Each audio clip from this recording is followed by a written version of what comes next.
As-tu remarqué que depuis que Diego est mort, personne ne t'a parlé de son nombre de buts, personne ne t'a parlé de son nombre de passes décisives, on te parle plus de ce qu'il a mis dans le cœur des gens, de l'émotion qu'il a transmis aux gens, de l'amour qu'il a transmis aux gens, de la joie qu'il a mis dans le cœur des gens. Personne n'est en train de te dire que Maradona a plus de buts en Argentine qu'il a ce record-là. Et pourtant, c'est le cas. Personne ne te dit qu'il a mis 100 et quelques buts en 100 et quelques matchs avec Naples. Et pourtant, si tu vas à Naples, les gens sont en train de pleurer, les papis et les mamies. C'est ça le football. Maradona a représenté la quintessence même du jeu, l'amour du foot, la passion, ce qui nous fait tous nous lever pour regarder des matchs à pas d'heure. C'est ça en fait le football. Je veux que tu le comprennes. Toi qui penses que le football n'est qu'une histoire de statistiques, fais l'effort de comprendre le jeu, qui est la plus grande aventure humaine, la plus exaltante et collective qui existe. Once pour tous, bonjour. Alors aujourd'hui, j'aimerais vous parler de PSG Bordeaux parce que j'ai vu un PSG à deux visages. Un PSG à deux visages parce qu'en premier temps, il y a des choses que j'ai aimées. Et tu vois que le fait que Tuchel ait mis une combinaison avec un milieu à 3 qui est un milieu joueur avec des joueurs techniques, ça change énormément de choses. Parce que Tuchel, il t'a mis Verratti, Paredes et puis Rafinha. Et Verratti, Paredes, Rafinha, les échanges qu'ils avaient entre eux, c'est ça le football en fait. Déjà, Verratti, il te change ton équipe. Parce que comme je vous l'avais dit, Verratti, quand tu l'as, Neymar n'a pas besoin de venir redescendre super bas pour prendre le ballon et puis essayer de dribbler la terre entière. Il va continuer à le faire, mais il va le faire dans les 30 derniers mètres adverses. Et ça, je vais y revenir tout à l'heure.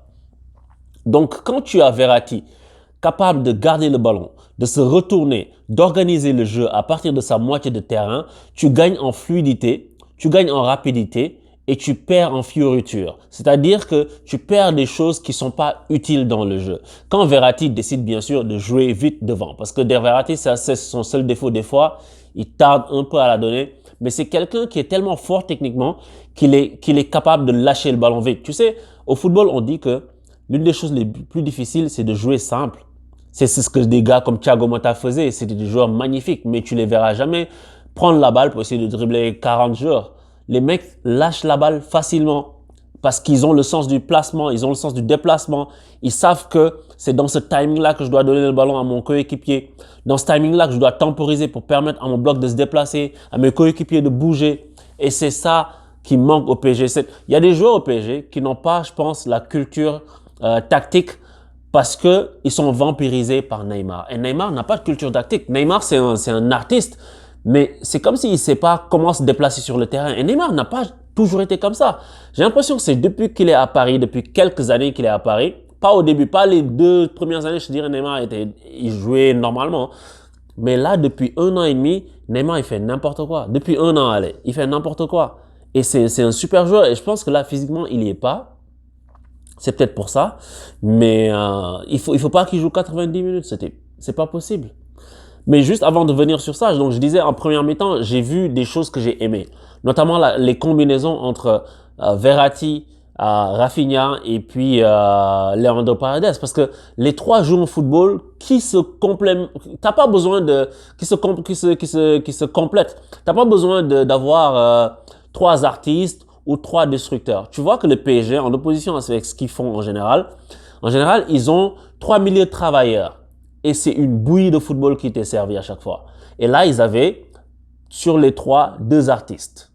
Parce que Rafinha, techniquement, c'est du beau. Et Paredes, il donne pas sa part au chien non plus, mais c'est lui qui porte plus le rôle de je vais aller mettre des tampons, détruire, etc. Et ça, il t'en faut un milieu comme ça de toute façon. Mais c'est ça, cette osmose qu'il faut trouver. Et Tuchel n'arrive pas à mettre les joueurs qu'il faut parce qu'il y a peut-être des histoires de statut, peut-être des joueurs qui sont hors de forme, mais c'est de ça dont on a besoin. Parce que les gars jouaient à une touche de balle, c'était beau. Les gars jouaient à une touche de balle, je lâche, je te la donne, je me déplace, je cours, et puis ça permet de déstabiliser le bloc adverse. Quand le jeu il est rapide et qu'il est simple, ça fait que la défense adverse n'a pas le temps de se retourner, que le ballon est déjà donné dans l'espace. Regarde par exemple, il y a des actions, il y a une action donc face à Bordeaux, il y a un décalage qui est fait et les joueurs se font la passe et tu as toute l'équipe qui est attirée sur un côté. Bon, tu as les défenseurs de l'autre équipe qui forcément suivent, qui viennent fermer, serrer. Et le jeu vite, le jeu rapide, c'est l'équivalent d'une transversale bien exécutée. Parce qu'une transversale bien exécutée, ça surprend l'adversaire. Après, il y a le temps que le ballon voyage en l'air qui permet à l'adversaire de revenir. Mais là, en l'occurrence, c'était un appui que Neymar, ou je pense, après, suite à une combinaison entre Rafinha et Verratti, ont trouvé Moise Kean dans l'axe en point de fixation. Et encore une fois, le football, ce n'est pas un hasard. Il y a beaucoup de, il faut que tu aies de la chance, bien sûr. Mais il y a des choses, il y a des principes qui sont importants au football. Il y a juste des exceptions près.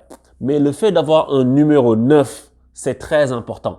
Parce qu'on a vu que Moise Kean, contrairement au match contre Leipzig en début de semaine en Champions League, il était là et ça servait de point d'ancrage.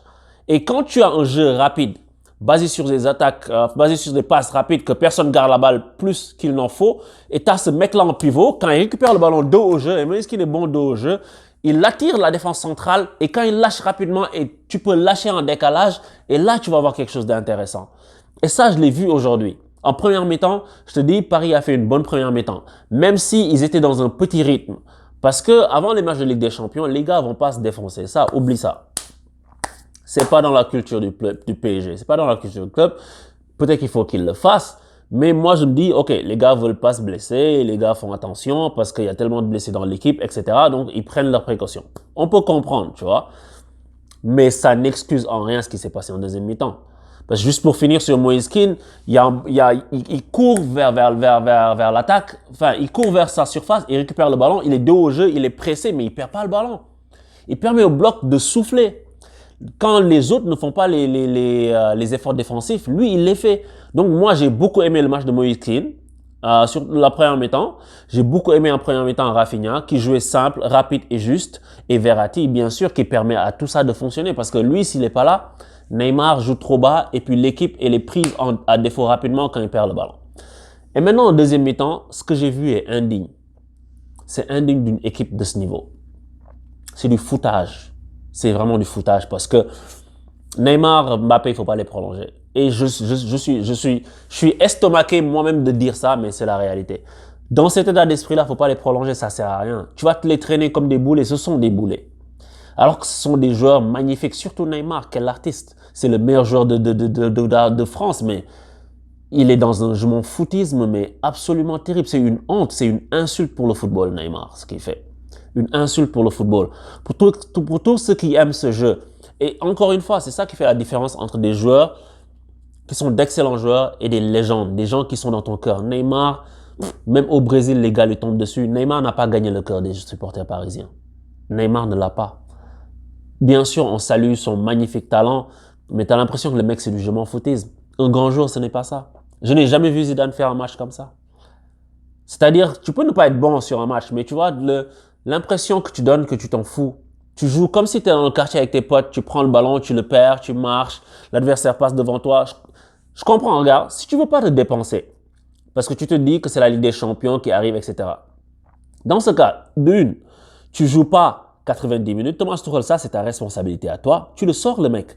À la 60e, 55e, tu dis, OK, tu as fait ton petit footing, je te sors, je te conserve. Soit donc Neymar, quand tu vas en Ligue des Champions, tu fais autre chose. Mais quand tu vas en Ligue des Champions, tu fais la même chose que ce que tu fais là. Et ça, c'est une insulte au jeu, pas juste aux supporters du Paris Saint-Germain. C'est pas ça l'exemple. Et je parle même pas de Mbappé qui... Neymar et Mbappé, en fait, ils jouent, ils se la racontent. Je suis désolé, ils se la racontent. Ils jouent trop facile, ils jouent... tu sais, ils jouent, je te la donne, je me regarde jouer. Ils jouent pas concentrés, trop... Regarde l'action que Mbappé a face à face. Mais c'est des choses où si tu es concentré, hein, tu dribbles le gardien proprement, tu marques. Mais ils sont en dilettante. Ils vont vers le but sans vraiment y aller. Ils font des petits... les appuis sont pas sérieux, tu vois. Je sais pas, c'est dégueulasse. Et la mi-temps a été dégueulasse, la deuxième mi-temps. Et ça correspondait avec la sortie de Marco Verratti. Tu as vu, quand Marco Verratti est sorti, tu n'avais plus ce milieu capable de garder le ballon, de le sortir facilement et puis avec une certaine efficacité pour aller vite vers l'avant. Non, tu n'avais plus ça. Et donc, du coup, tu avais tous les mecs qui retombaient dans leur travers et c'était vraiment pas beau à voir. Et après, quand Tuchel, il te sort des Verratti, il te sort des Moise Kean, et puis, il te fait rentrer Icardi. Bon, à la fin, Icardi, il est rentré, mais Icardi, by the way, il prendra pas la place de Moise Kean. Je vois pas comment Icardi peut prendre la place de Moise Kean. Même s'il n'a pas le même statut que lui, mais Moise Kean, ce qu'il apporte, Icardi, pour l'instant, en tout cas, moi, je ne l'ai pas vu. Hein. Donc, on va voir. En tout cas, basé sur sportivement, il ne peut pas lui prendre la place. On va voir ce qui va se passer dans les prochaines semaines. Mais voilà, mais sinon, tu joues avec Neymar, Mbappé, Di Maria, Icardi, Sarabia. Mais tu vas te faire démolir parce que ces joueurs ne font pas de repli défensif. Tout simplement. Et Di Maria, c'est le seul, des fois, il a la volonté de le faire, mais sinon, en général, ils ne le font pas. Et c'est pour ça que tu as pris plein de vagues successives de la part de Bordeaux vers la fin. Et que oui, pourquoi? Parce que tu as tes joueurs qui essaient d'attaquer de l'autre côté, qui ne reviennent pas. Et l'adversaire, quand il attaque, lui, il a ses latéraux, etc., qui montent pour venir apporter le surnombre. Et donc, du coup, ta défense, elle est complètement exposée. Il y avait seul Herrera, qui était le seul milieu de terrain, en fait, au final. Et donc, du coup, tu t'exposes.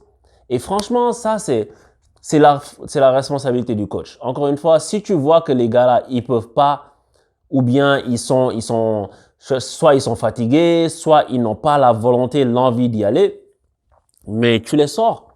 Tu les laisses pas jouer 90 minutes. Tu les sors, tu en fais rentrer d'autres, tu gardes un certain équilibre pour ton équipe et tu joues. Parce que faire jouer Mbappé et Neymar comme ça à 90 minutes, c'est pas leur rendre service. Parce que ce qu'ils font en ce moment, c'est une honte. Et surtout Neymar, ce qu'il fait, c'est une insulte au football. Et ça, Thomas Tuchel, c'est ta responsabilité. Et ce coach-là, il peut pas continuer à entraîner le PSG, Thomas Tuchel. Il peut pas. Je sais que le PSG va pas le virer parce que, ouais, problème de liquidité et tout ça, mais avec le Covid et tout ce qui s'ensuit, mais le gars peut pas rester au PSG, c'est pas possible. Parce qu'il fait n'importe quoi lui aussi. Parce que depuis lors, c'est lui, à lui, soit il sort le joueur, soit il dit, mais lâche le ballon. Parce que Neymar, tu dois lâcher le ballon. C'est pas ça le football. Je suis désolé. Donc c'est ça sur le PSG, quoi. Parce que le reste, qu'est-ce que tu vas dire de cette deuxième mi-temps? Tu dis, ok, il joue comme ça pour venir en Champions League pour être prêt, mais contre Manchester United, tu joues comme ça, tu es dehors. Tu es dehors, mon ami. Et ça ne pardonne pas. On va voir ce qu'ils vont faire, mais moi, je suis même pas sûr qu'ils vont y arriver parce que c'est une histoire d'état d'esprit. Et on va galérer, je vous dis. Jusqu'à la fin de l'année, on va galérer. Après, on va voir dans quel état ils vont revenir en janvier, février pour la Ligue des Champions.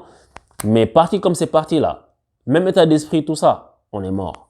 On est mort, les gars. Parce que si tu joues comme ça, comme tu joues en United, ça passe pas.